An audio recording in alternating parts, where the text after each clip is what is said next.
everybody. Welcome to today's show. My name is Spencer Walsh. Thank you so much for joining us here today. We have a good one for you as always. Let's take a look at what's on the show. We're starting with Joe Biden and his consistent, continuous claims there is no economic recession, as he's now literally changing a typical recession definition. We'll take a look at what that is and what that means for you and your economic circumstances and why this is all happening. Also, it's been a little bit of interesting and a bit of a tough time for someone on the left to cover the Ukrainian situation as people who are obviously very much against war, traditionally against a lot of what the U.S. does abroad, and, you know, seeing these people who are in a big, in the middle of just a crime being perpetrated to them, clearly right in front of our faces. We'll take a look at what is going on there and a very interesting Ukrainian socialist case to support the war in Ukraine and resist the Russian invasion and how they justify it. And finally, we'll take you to D.C., where Trump is planning to deliver an early speech as his allies plan for a second term. A constellation of think tanks, political committees, and other Trump supporters are already working on a government in waiting if he wins re-election in 2024, something he did not have last time, and something that's really hurt him. It's Newsflash. Thank you so much for listening as we're live this Wednesday morning.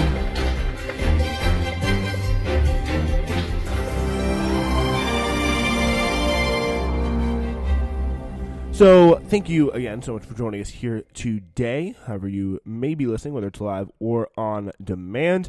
We start at the top to get you caught up with what you need to know. This is Jim Tankersley in the New York Times about the economy and specifically here Joe Biden's reaction to it. After a virtual meeting with tech manufacturing executives on Monday, Biden was asked about his latest economic headache. How worried should Americans be that the country might be in a recession? We're not going to be in a recession, he replied, which, I mean, I personally, I don't get this approach. Like, politically, sensibly, I don't get this approach. Like, Joe Biden, like, because I think, you know, I think what the obvious thing to do here is just be honest, just to be transparent with the American people, saying this is what's happening and here's what we can do about it. You know, and I think there are still some things that at least they could even say they could do, even in this kind of government where there's, like, you know, there's very little. It's very hard for people to actually get, you know, any kind of functional federal response to these various things off the ground. But even still, I think, you know, you would have to say that the strategy of just saying we're not in a recession, everything's fine, you know, we are the ship has not been hit, we are moving perfectly in the right direction, we're on the right track, is something that, you know, I personally don't think it's politically necessary. And second of all, really do not think with, you know, if you look at how much of the country thinks we're on the quote unquote wrong track, you know, that a lot of people are going to buy whatsoever. The president's aides have spent much of the past days making that case publicly, the case that we are not going into a recession, ahead of critical economic data set for at least Thursday that could, at least informally, signal the start of recession by a common shorthand definition. It is the latest chapter in a challenge that Biden has faced since taking office, trying largely unsuccessfully to persuade the American people that economic recovery is stronger than people perceive, because, again, it's kind of tough when in the ways that it matters to people the most, it's not. Like, the market has rebounded. I mean, the market has been in good condition actually for quite a long time. You know, the stock market and, you know, the quote-unquote graph of, you know, rich people's feelings to a certain extent in the stock market has been doing pretty well for a long time because of the unprecedented amount of money that's been funneled into it by the Federal Reserve. That is a lot of the big reason why, you know, people talk about the money supply from the government. They want you to think that's going to you. Like, they want you to think that's going to everyday, ordinary working people. And I think if you look at any of the stats out there, or, you know, just look at the people around you, their wallets, like how they're doing functionally. Like it is not a good situation for a lot of people. I think that is just like, people who are making that case are just not in touch with reality at the moment. Like the money's if you look at where the money is going, where the money has gone from this government, whether it be the Federal Reserve, whether it be Congress, whether it be whatever, a small fraction of that in the form of these stimulus checks has gone to the American people.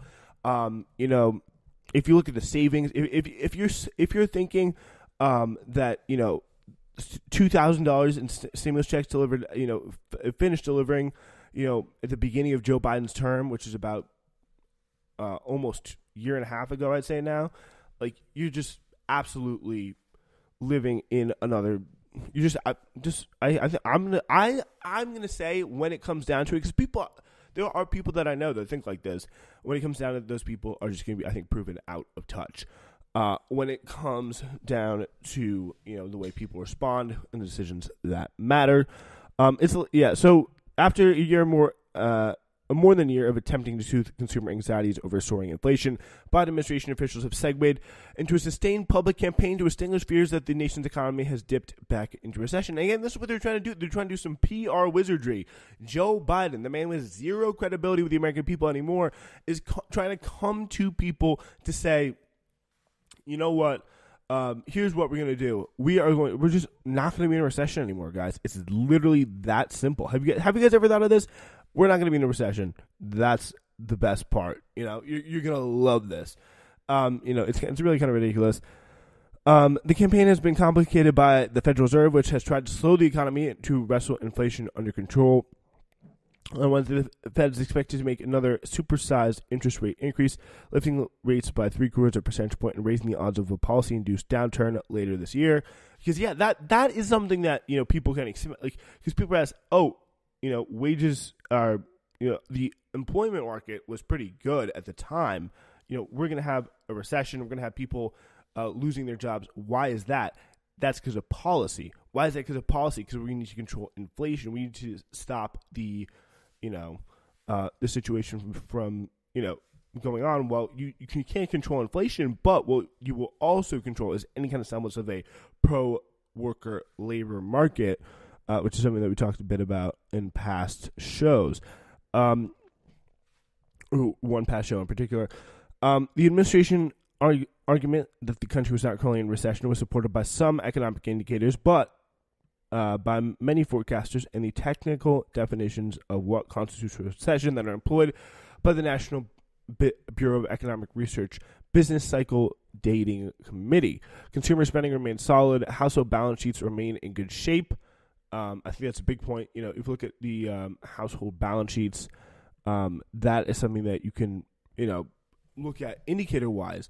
But what, they're not missing here is the overwhelming feeling of the situation, but the fact that, here, just the fact that Biden and his aides have spent so much time fending off talk of recession shows just how glum Americans have grown about the economy and why it might be so hard for the administration to change their minds. If you're explaining how recession calls are made, you are losing, and Joe Biden looks like so far he is losing. Consumer confidence has slumped as, again, prices have soared. That is a big thing that's making any of these economic fears or these good economic situations, just go down the toilet. I mean, if household balance sheets are in good order, it's most likely because at sometimes wages have risen to keep pace with inflation, which if that doesn't start happening and, jobs start going away to control inflation and to control wages as well,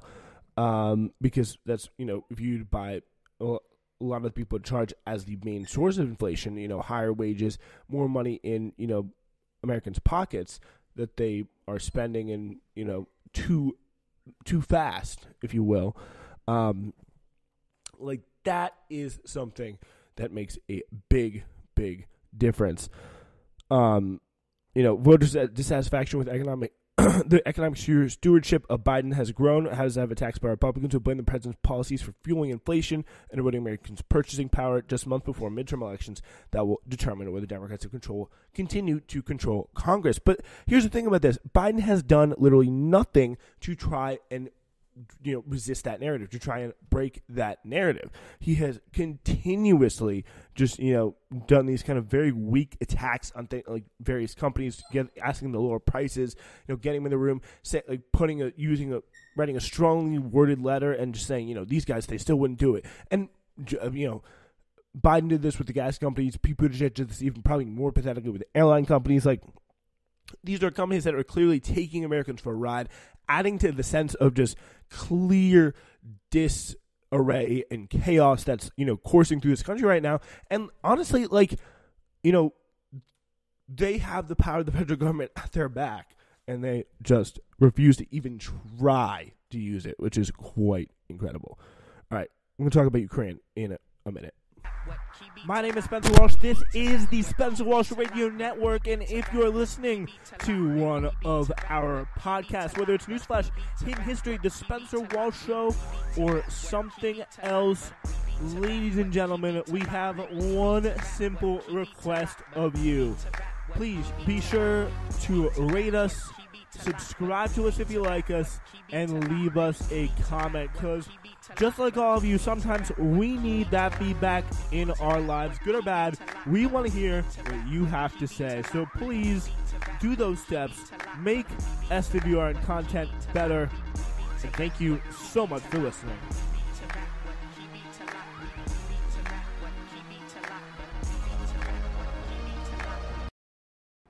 All right, ladies and gentlemen, we are back today to talk about Ukraine, and specifically a very interesting Ukrainian socialist that wrote in Jacobin.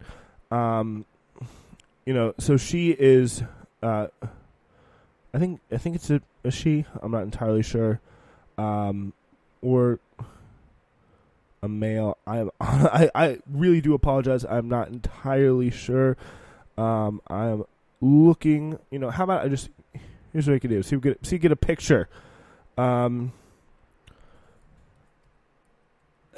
get the because I don't want to misgender this person, whatever pronouns they may be. Oh, it's a guy. That makes more sense. All right, there we go. Anyway, so he's writing. I'm writing from Ukraine, where a year ago I served. Where I serve in the Territorial Defense Forces. A year ago, I couldn't have expected to be in this situation. Like millions of Ukrainians, my life has been upturned by the chaos of the war. For the past 4 months, I've had the opportunity to meet people whom I've hardly have met under the circumstances. Some of them never thought of taking up arms before February 24th, but the Russian invasion forced them to drop everything and go protect their families.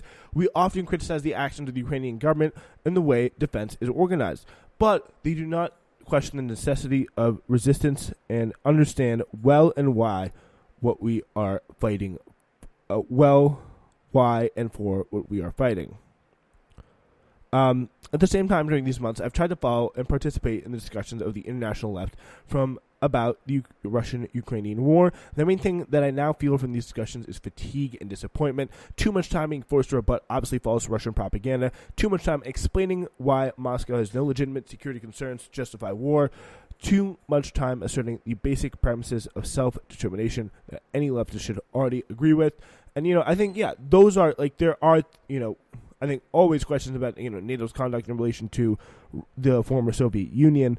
But if you took, I think it's pretty hard to deny, pretty undeniable, in fact, that it's a clear issue of self-determination here for the Ukrainian people, and the fact that, whether it's not that leftists, I think, should just resist, a military invasion by Russia. Obviously the circumstances are different here because it's a military invasion, killing people, committing war crimes and such, as opposed to what we see on the other side of things, where, there's just a much more of an economic campaign, although the economic campaigns can cause a lot of, real physical harm as well.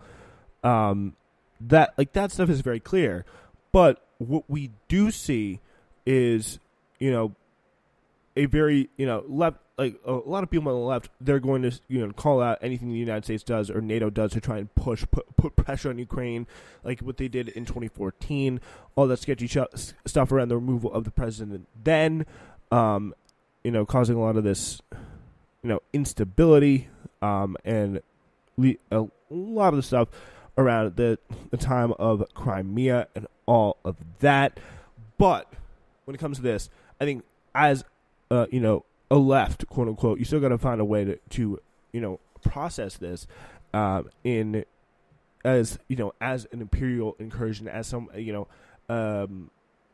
as the result of a real crime against these people, a crime against self-determination, a crime against all these things that a lot of people value. Perhaps the most striking about many of these debates about Russian-Ukrainian war is ignoring the opinion of Ukrainians. Ukrainians want to resist, he writes.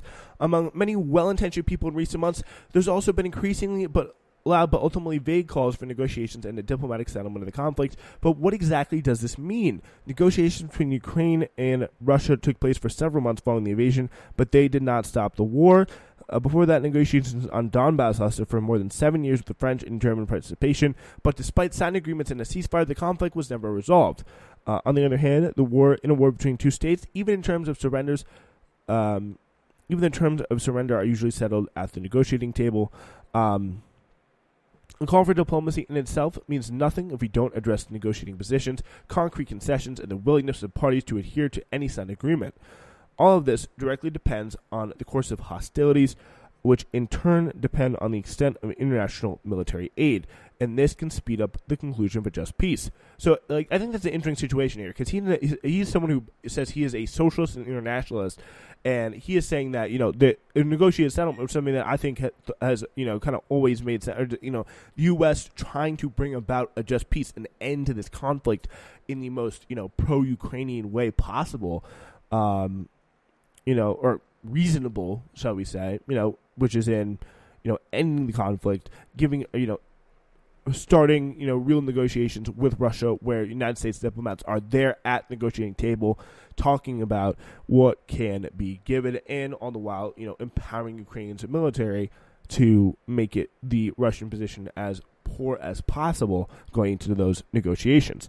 The situation in these occupied territories of southern Ukraine indicates that Russian troops are trying to establish a permanent position there because they provide Russia with a land corridor to Crimea. The Kremlin uses the grain looted in these territories to support its client regimes and simultaneously threatens the whole world with famine by blocking Ukrainian ports. The agreement on unblocking the export of Ukrainian grain, signed on July 22nd in Istanbul, was violated by Russia the day after it was signed by attacking the Odessa Sea trade port with missiles. Meanwhile, high-ranking Russian politicians, such as the former president and deputy chairman of Security Council Dmitry Medvedev, or the head of Roscosmos, Dmitry Rogozin, continue to write that Ukraine must be destroyed. There is no reason to believe that Russia will stop its territorial expansion, even if one day it becomes beneficial for the Kremlin to sign a temporary truce. This leadership, he's saying, will still want to go and kill. 80% of Ukrainians consider territorial concessions unacceptable. For Ukrainians, giving up the occupied territories means betraying their fellow citizens and relatives, putting up with the daily abductions and tortures perpetrated by occupiers. Under these conditions, Parliament will not ratify Recession, even if the West forces the Ukrainian government to agree to territorial losses.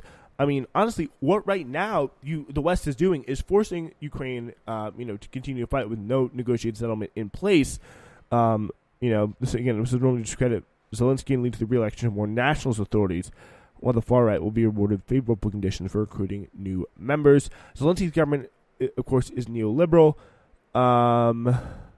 There's been some misunderstanding about his own record, too. For example, many authors now blame Zelensky for the nationalist language policy centered around restrictions on the Russian language in the public sphere, including the restrictions of secondary education in the language of national minorities. In fact, these language laws were adopted during the previous term of the Parliament's just that individual provisions of these laws came into force after Zelensky took office. But, the law was passed in the last Parliament, is pretty much what he's saying. His government has repeatedly tried to soften them, but each time back down after nationalist protests. So what he's saying here is the nationalists in Ukraine are much more to worry about. This was evident after the beginning of the invasion and his frequent appeals to the Russians. His invitation to the Kremlin to negotiate and his statements that the Ukrainian army would not try and retake the territories that were under Russian control before February 24th but would seek their return through diplomatic means in the future. If Zelensky was replaced by someone more nationalistic, the situation would become much worse. More authoritarianism in our domestic politics, Ukrainian domestic politics, revanchist sentiments would prevail, and the war would not stop. More nationalist politics leads to a less likely war, leads to a less likely end to the war, I should say, and just a lot of more suffering and death for Ukrainians. Of course, under certain circumstances, it might be appropriate to agree to a ceasefire, but a ceasefire would only be temporary. Any Russian success would strengthen Vladimir Putin's regime and its reactionary tendencies. It would not mean peace. But decades of instability, guerrilla resistance in the occupied territories, and recurrent clashes on the demarcation line, that's what they're saying a ceasefire would mean. But likely, isn't that kind of what's happening now to a certain extent, if not worse? I don't get what the, solution would be here. I'm going to keep reading. It would be a disaster not only for Ukraine, but also for Russia, where a reactionary political drift would intensify, but an economy would suffer from sanctions with severe consequences for ordinary civilians. I think that's also true. A military defeat of the Russian invasion is therefore also in the interest of the Russians. Only a mass domestic movement for change can open the possibility for the restoration of a stable relations between Ukraine and Russia in the future. But if Putin's regime is victorious, that revolution will be impossible for a long time. So what should socialists do? So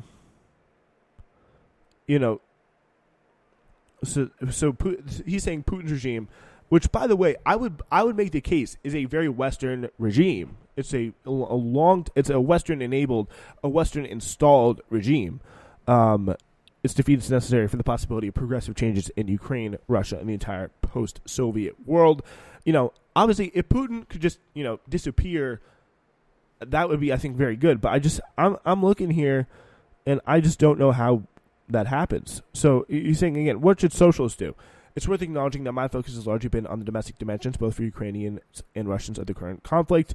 For many leftists abroad, discussions tend to focus on its wider geopolitical implications. But in my opinion, first of all, in assessing the conflict, socialists should first pay attention to any of the people, all the people directly involved in it. And secondly, many leftists underestimate the threats posed by the possible success of Russia.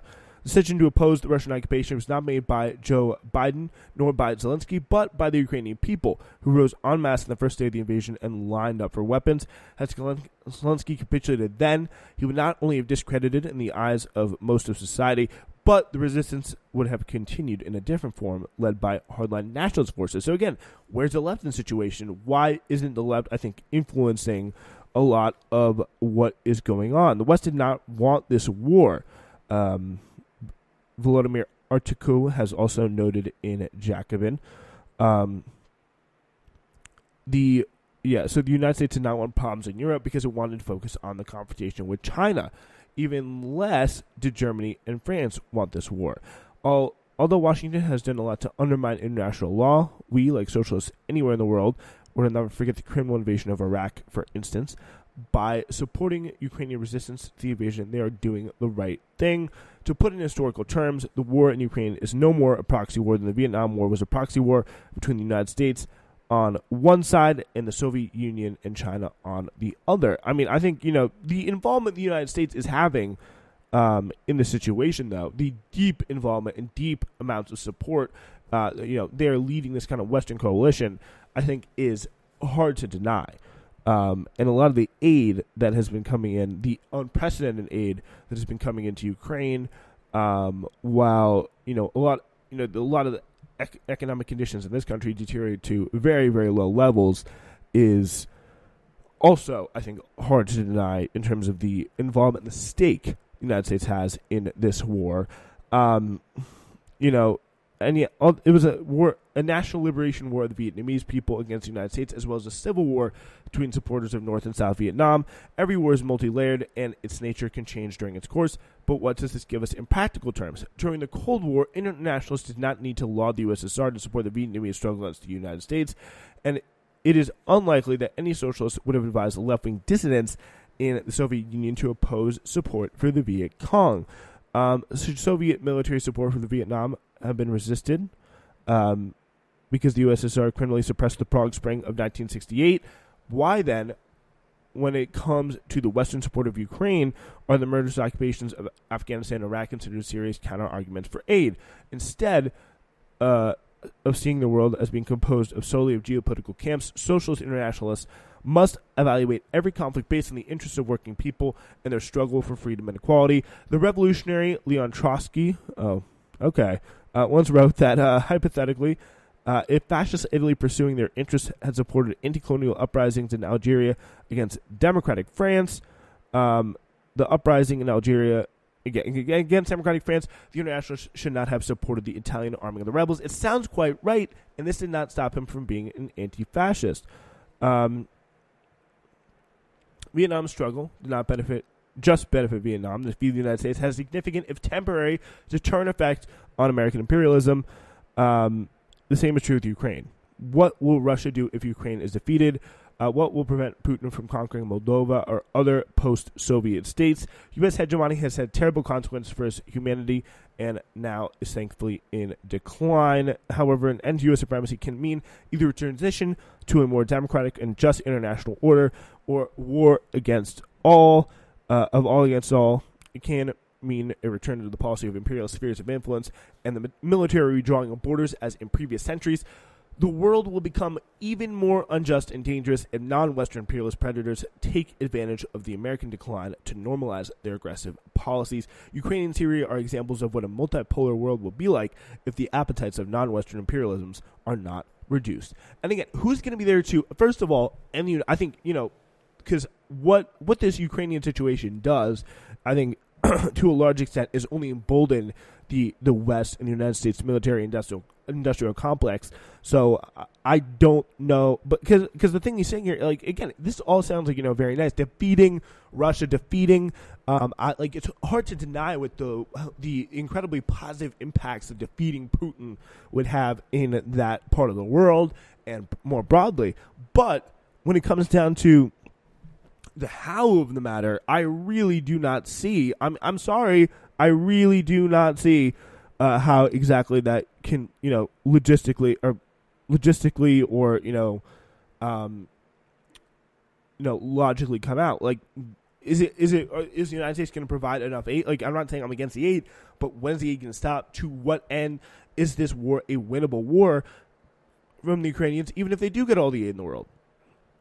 The longer this horrible conflict in Ukraine goes on, the more popular discontent in Western countries could grow as a result of the economic difficulties of the war and sanctions. Capital, which is not like the loss of profits and want to return to business as usual, may try to exploit the situation. It can also be used by right-wing populists who do not mind sharing spheres of influence with Putin. But for socialists to use this discontent to demand less aid to Ukraine and less pressure on Russia would be a rejection of solidarity with the oppressed. So that is what he is saying there. This Ukrainian, they're talking about what they should or could do. I think, ensuring a just peace for Ukrainians is what any good country would do. I think the United States should do that, but I don't think that's what they're doing now. I think what they're doing now is, continuing and prolonging this war to no clear end. They have no plan of action. They have no plan to exit, let alone that plan actually helping the Ukrainians in the end when it comes down to it. All right, so we are now going to, you know what? When we're not going to just spend the last minute here talking a little bit about Donald Trump.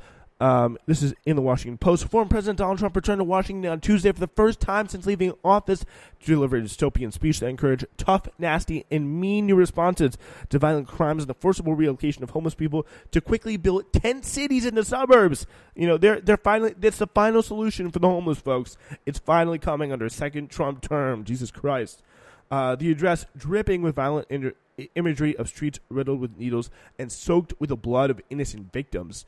That is going to hit a lot of people in the fancy. I hate to say, if you're watching Fox News right now, but the address, it was really, this shows you, and they're building a staff for it too. They're building an infrastructure around this kind of ideology. This new Trump run, I think is something to take very, very seriously. It looks like they're working towards it. They're pushing towards it, and they're going to have a better infrastructure within the GOP this time. But definitely, I would say, a tough hill to climb with the broader American public. With that being said, that's all the time we have today with you, the American public, and the world. We'll see you tomorrow.